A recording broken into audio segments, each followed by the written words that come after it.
Can we just agree that where there's smoke, often there is fire? Can we just agree that it is not a blessing of liberty to have transvestites twerking for toddlers at the public library?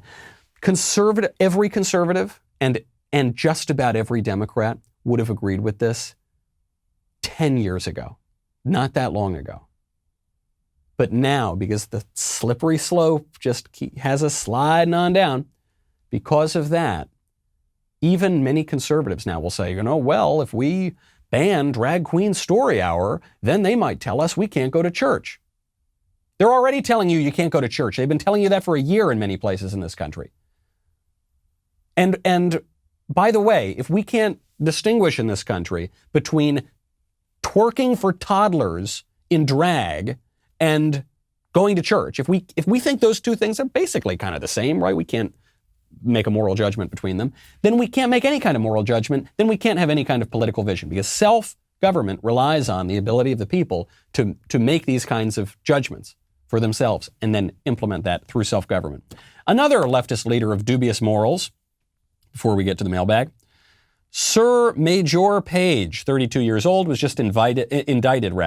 He was invited to go to prison by a federal grand jury in Cleveland on 3 counts of money laundering, 1 count of wire fraud, according to the DOJ. Page is the leader of the Black Lives Matter of Greater Atlanta Facebook page. He created a 501c3 nonprofit organization for this group. He raised almost $500,000 from donors. And you know how he spent that money that was being given to him, oodles of it being given to him for social justice and racial justice? He spent it on his house, on guns, and on hookers.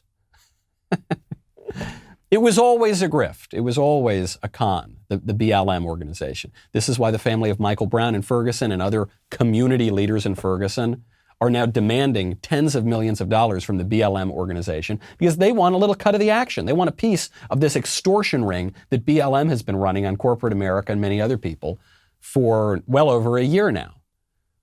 It was always a naked power grab. Some people, gullible, gave into it. Others did not. Meanwhile, when they're not blowing the money on guns, homes, and hookers, they're spending it to burn the country down through the riots that we saw for 6 to 8 months in this country. Quite a slippery slope. Could you imagine telling someone that this would happen 5-10 years ago? They wouldn't have believed it. The only way we're going to stop these things is if we make substantive moral claims, which is an argument I make in my upcoming book, Speechless, Controlling Words, Controlling Minds, available for pre-order until Amazon figures out what it's about, and then they'll take it off.